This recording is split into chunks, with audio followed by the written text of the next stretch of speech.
Welcome to my YouTube channel छोटी कहानी बड़ी सीख।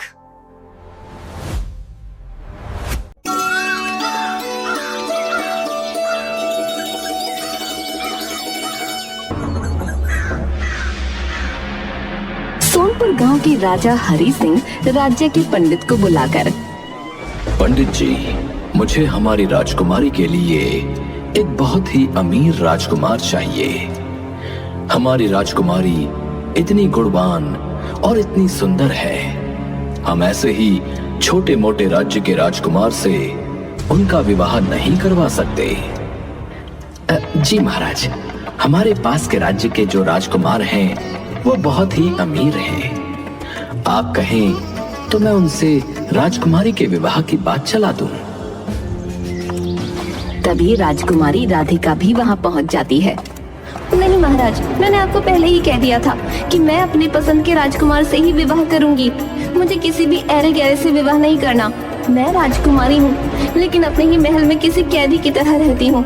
गुस्से में वहाँ से चली जाती है और अपने कमरे में जाकर रोने लगती है। अगर मैं विवाह भी अपने पसंद के लड़के से नहीं कर सकती तो मैंने फैसला कर लिया है, मुझे नहीं जीना।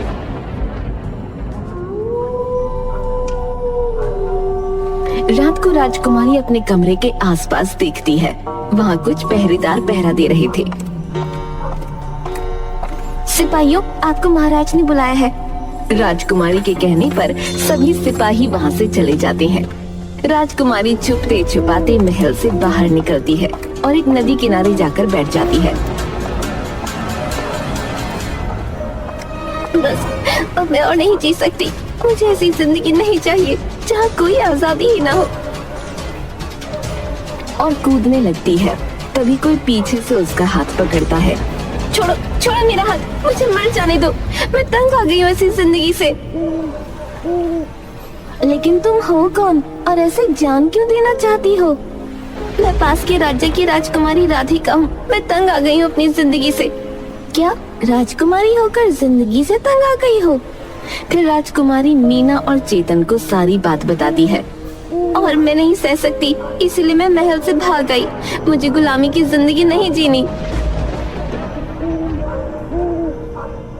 अरे अरे राजकुमारी जी, आप फिक्र मत करो।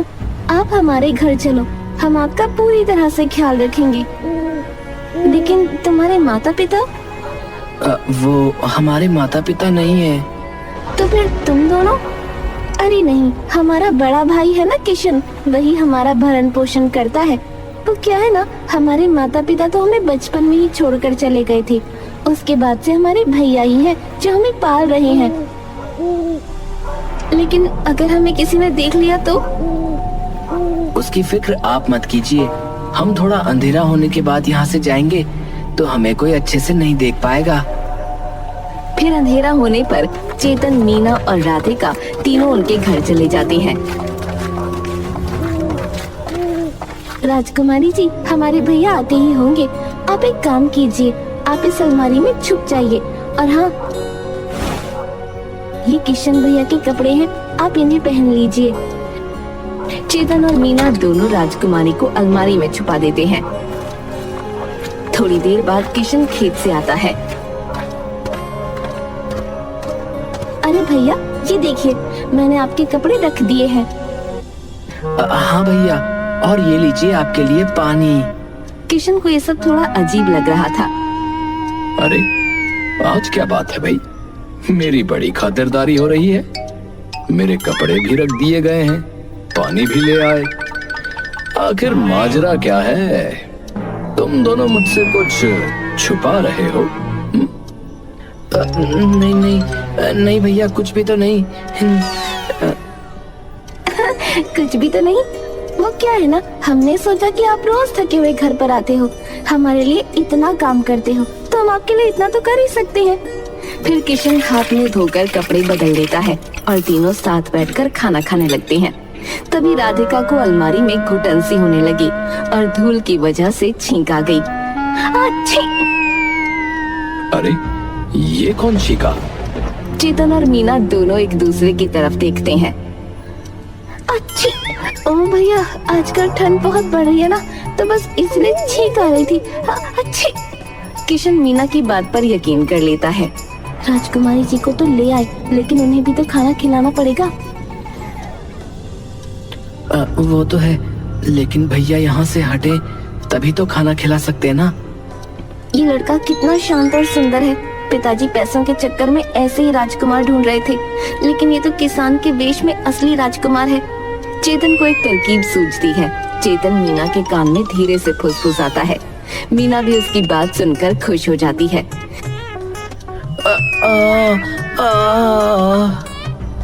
अरे क्या हुआ? मेरे पेट में बहुत तेज दर्द हो रहा है। क्या पेट में दर्द हो रहा है? थोड़ी देर रुक, मैं तुझे जीरे वाला पानी दे देता हूँ, अभी ठीक हो जाएगा। नहीं भैया, जीरे के पानी से कुछ भी नहीं होगा। मुझे वैद्य जी के पास ले चलो, बहुत दर्द हो रहा है। अरे लेकिन तुझे अचानक इतना दर्द कैसे होने लगा? वही तो मेरी समझ में नहीं आ रहा भैया, आप चलो जल्दी से। किशन और चेतन बाहर चले जाते हैं और इधर मीना राजकुमारी को खाना खिला देती है। तुम्हारे भैया ही अकेले पूरा काम संभालते हैं? हाँ राजकुमारी जी, हमारे भैया खेत और हमारा भी सारा खर्चा सब अकेले उठाते हैं। राजकुमारी मीना की बात सुनकर किशन से और ज्यादा प्रभावित होने लगी। चलिए राजकुमारी जी, अब आप फिर से छुप जाइए। राजकुमारी फिर से अलमारी में छुप गई। इधर किशन और चेतन दोनों वैद्य जी के पास जा रहे थे। अब तक तो राजकुमारी जी ने खाना खा लिया होगा। भैया चलो अब घर चलो। अरे पर क्यों? तेरा पेट दर्द? अरे अब वो अभी ठीक हो गया ना। ऐसे कैसे? अभी तो इतना तड़प रहा था और अब अचानक ठीक हो गया। एक बार वैद्य जी को दिखाते हैं। नहीं, अब जरूरत नहीं है। मैंने कहा ना मैं ठीक हो गया हूँ। ठीक है भाई, तो चलो फिर। किशन और चेतन दोनों घर पहुंचते हैं। तभी अचानक किशन की नजर झूठी थालियों पर पड़ी। अरे मीना, हम तो सिर्फ 3 ही लोग हैं, पर फिर ये चौथी थाली किसकी है भाई? अब तो पकड़े गए। अरे वो क्या है ना भैया, इस थाली में सब्जी धुल गई थी, तो मैं इसे भी साफ करने के लिए ले गई। अगले दिन किशन फिर से खेतों पर चला जाता है और चेतन, मीना और राधिका तीनों घर पर होती हैं। मैं तो मरी गई थी उस अलमारी में। अगर मैं और थोड़ी देर वहाँ रहती तो मेरा तो दम ही निकल जाता। अच्छी। चेतन और मीना राजकुमारी की बात सुनकर जोर जोर से हंसने लगती हैं। फिर राधिका घर में चारों तरफ देखती है। क्या हुआ राजकुमारी जी? कुछ नहीं, लेकिन यहाँ कितनी धूल है। तुम दोनों यहाँ ठीक से साफ सफाई क्यों नहीं करते? अरे इस मीना को ना ठीक से साफ सफाई करना ही नहीं आता है। मीना शर्म से सर झुका लेती है। कोई बात नहीं मीना, आज हम तीनों मिलकर पूरे घर की साफ सफाई करेंगे और शाम तक राजकुमारी चेतन और मीना के साथ मिलकर पूरे घर को बिल्कुल साफ सुथरा बना देती है। अरे वाह राजकुमारी जी, आप राजकुमारी होने के बाद भी कितने अच्छे से काम करती हैं। आपने तो घर कितना सुंदर सजा दिया। हाँ, मेरी माँ ने मुझे सारे काम करने सिखाए हैं। उनका कहना है कि एक राजकुमारी को हर काम में निपुण होना चाहिए। देखा, तू भी सीख कुछ राजकुमारी जी से। बस राजकुमारी जी, आज आप भैया के आने से पहले ही खाना खा लीजिए, नहीं तो फिर भूखा रहना पड़ेगा। रात को। अरे अब ये मैं किसके घर में आ गया? हम दोनों ने मिलकर इसे अच्छा बना दिया है। तो तुम दोनों ने मिलकर इसे अच्छा बना दिया है। अरे वाह, आज से पहले तो कभी नहीं किया, फिर आज क्या हो गया भाई? फिर तीनों साथ में खाना खा लेते हैं और सो जाते हैं।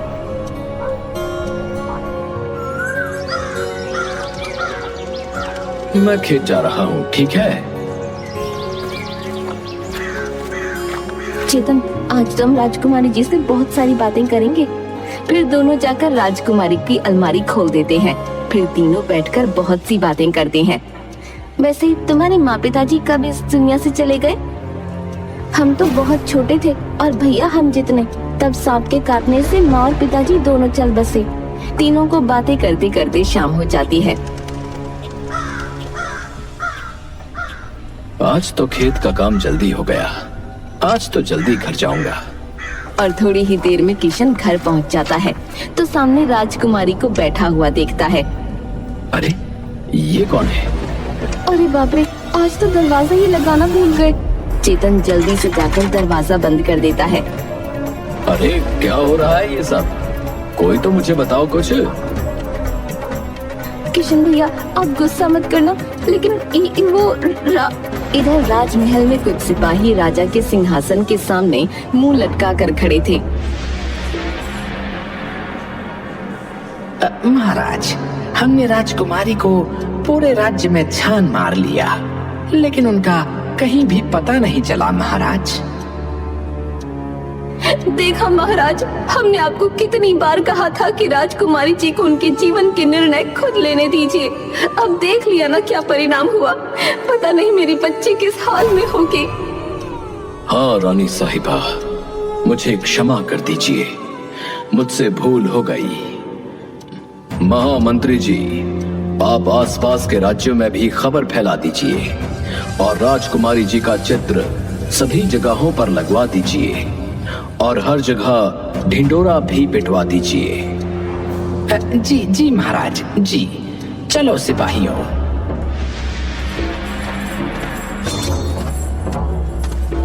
सुनो सुनो सुनो।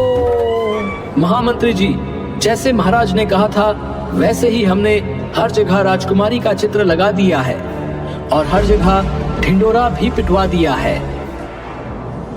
इधर किशन के घर पर, अरे ये मीना कहीं किशन को मेरी असलियत ना बता दे, नहीं तो बहुत बुरा होगा। मैं राधिका हूँ। लेकिन तुम यहाँ क्या कर रही हो, और वो भी मेरे कपड़ों में? पहले तो तुम्हें यहाँ कभी नहीं देखा। वो ये बेचारी बहुत परेशान थी और अपनी जान देने वाली थी, तो हम दोनों इसे बचाकर अपने घर ले आए। लेकिन इसके घर वाले परेशान हो रहे होंगे ना? उन्हीं की वजह से तो मैं जान दे रही थी। वो मेरी शादी कहीं और करवाना चाहते हैं और मुझे नहीं करनी उससे शादी। लेकिन राधिका, ये तो बहुत गलत बात है ना। तुम्हारे घर वाले भी तुम्हारी भलाई ही सोचते होंगे। चलो मैं तुम्हें तुम्हारे घर छोड़कर आता हूँ।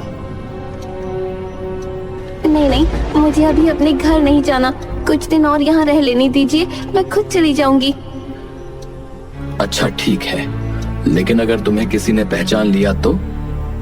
अरे कैसे पहचानेंगे इसे? हम इसे लड़का बना देंगे और अगर कोई पूछेगा तो कह देंगे हमारा दूर का चचेरा भाई है। हाँ ठीक है। अगले दिन, अरे हर रोज तो खेत पर जाने में कोई दिक्कत नहीं होती, लेकिन आज तो जाने का मन ही नहीं कर रहा है लगता है। बस जी करता है कि राधिका को देखता ही रहूं। कितनी मासूम और चंचल है।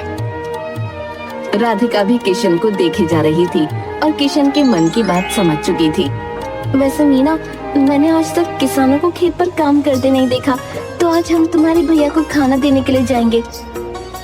अच्छा ठीक है, आ जाना, पर थोड़ा ध्यान से। अब मैं खेत पर जा रहा हूँ। दोपहर में ये लो, अब बन गई हमारी राजकुमारी दीदी राजा भैया। फिर तीनों किशन को खाना देने के लिए चले जाते हैं। किशन उन्हें देखकर खुश हो जाता है। अरे किशन भैया, यह कौन है भाई? आज से पहले तो गांव में कभी नहीं देखे। अरे काका, ये हमारा दूर का चचेरा भाई है। आज पहली बार ही गांव में आया है। उसे हमारे खेत देखने का बहुत मन हो रहा था, तो हम ले आए। लेकिन किसान होते हुए भी हाथ बिल्कुल मक्खन जैसे, ये तो नामुमकिन है। और चाल ढाल भी बिल्कुल लड़कियों जैसी। कुछ तो गड़बड़ है। अच्छा किशन, तुम मुझे अपने खेत नहीं दिखाओगे? हाँ चलो चलो। अरे खेत में मंदिर और सांप की केंचुली क्यों रखी हुई है? वो सब बातें छोड़िए, आप तो खेत देखने चलिए। फिर दोनों खेत देखने के बहाने थोड़ा दूर चले जाते हैं। किशन, वो मुझे तुमसे कुछ कहना था। हाँ कहो, क्या कहना है? वो मुझे तुम बहुत पसंद हो, मैं तुमसे शादी करना चाहती हूँ। मुझे माफ कर दो राधिका, लेकिन मैं तुमसे शादी नहीं कर सकता। लेकिन क्यों? क्या तुम मुझे पसंद नहीं करती? ऐसी बात नहीं है राधिका, मैं भी तुम्हें पसंद करता हूँ, लेकिन मैं तुमसे विवाह नहीं कर सकता। लेकिन क्यों किशन?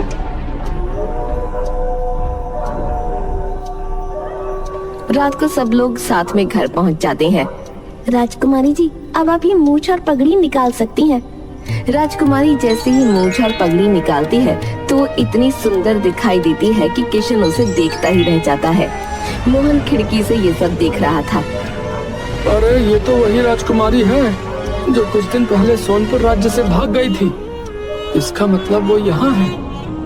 अगली सुबह राजकुमारी अचानक से उठ जाती है और पूरा पसीना पसीना हो जाती है। क्या ये सपना सच था? फिर राजकुमारी को किशन के माता पिता की तस्वीर पर एक सांप लिपटा दिखाई देता है। सांप! सांप! अरे क्या हुआ राधिका? राजकुमारी जैसे ही फिर उन दोनों की तस्वीर की तरफ देखती है, वहाँ सांप नहीं होता। लगता है आपने कोई बुरा सपना देखा होगा।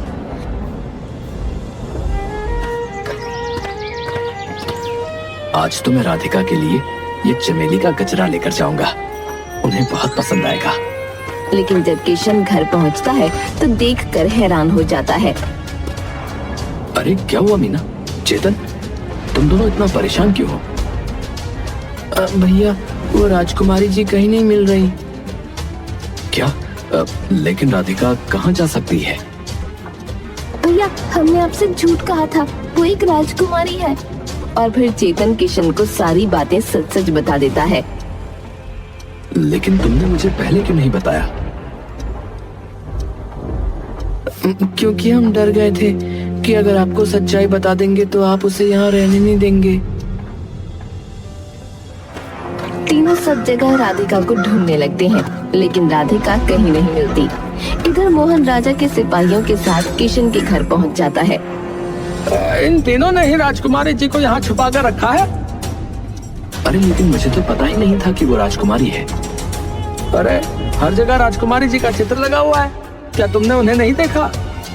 अरे भाई, मैं किसान आदमी हूँ, दिन भर मेरा खेत पर निकल जाता है और रात होने के बाद घर जाता हूँ, तो भला किसकी तस्वीर देखा करूंगा।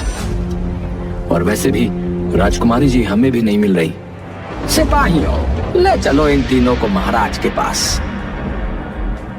बताओ, तुमने राजकुमारी को कहाँ छुपा कर रखा है? महाराज, हमें नहीं पता कि राजकुमारी कहाँ चली गई है। इधर इन सब बातों से अनजान राजकुमारी एक घने जंगल में नदी के पास खड़ी हुई थी। शायद ये वही जादुई नदी है जो किशन की माँ ने बताई थी। राजकुमारी जैसे ही एक पैर नदी में रखती है, वहाँ एक सीढ़ी बन जाती है। राजकुमारी उसे पार करके नदी के अंदर चली जाती है, जहाँ नाग लोग था। ए लड़की, कौन हो तुम और यहाँ कैसे आई? फिर राजकुमारी नाग देवता को सारी बातें बताती है। मुझे किशन की माँ ने सपने में दर्शन देकर सारी बात बताई और इसीलिए मैं आपसे माफी मांगने आई हूँ। आप उनके परिवार को माफ कर दीजिए। वैसे भी किशन के दादा ने कुछ भी जानबूझकर नहीं किया था। लेकिन इन सब बातों से मेरा बेटा फिर से जीवित नहीं हो जाएगा।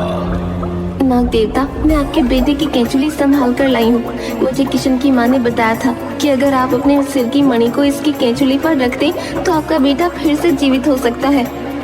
क्या? सच में? फिर नागराज वैसा ही करता है जैसा राधिका ने कहा और सच में नागराज का बेटा जिंदा हो जाता है। बताओ, क्या चाहिए तुम्हें? मैं चाहती हूँ आप किशन के परिवार को आपके शाप से मुक्ति दे दें। ठीक है, अब हम में से कोई भी नाग किशन के परिवार को कोई नुकसान नहीं पहुंचाएगा। जब राजकुमारी फिर से किशन के घर पहुंचती है तब उन्हें सारी बातें पता चलती हैं। वो दौड़ती हुई महल में पहुंच जाती है। पिताजी, आपने किशन और उनके भाई बहन को बंदी क्यों बनाया है? उन्होंने मेरी जान बचाई है। इतने दिन मुझे अपने घर पर नाजों से रखा, आपने उन्हें ही बंद कर दिया। मुझे माफ कर दो बेटी, लेकिन मैं तुम्हारे लिए बहुत अधिक चिंतित हो गया था। सिपाहियों, उन तीनों को मुक्त कर दो। बेटा, मुझे अपनी भूल का एहसास हो चुका है। तुम जिससे विवाह करना चाहती हो उससे कर सकती हो। पिताजी, मैं किशन से शादी करना चाहती हूँ। वो किसी राज्य का राजकुमार नहीं, लेकिन अपने मन से राजकुमार है। लेकिन राजकुमारी जी, अब मुझे पता है कि तुम मुझसे विवाह इसलिए नहीं करना चाहते क्योंकि तुम्हें डर है कि शादी के बाद मुझे भी कोई नाक डस लेगा। लेकिन इस बात की फिक्र तुम मत करो। मुझे तुम्हारी माँ ने अपने सपने में आकर सब कुछ बता दिया था और फिर वो उन्हें सारी बातें बताती है।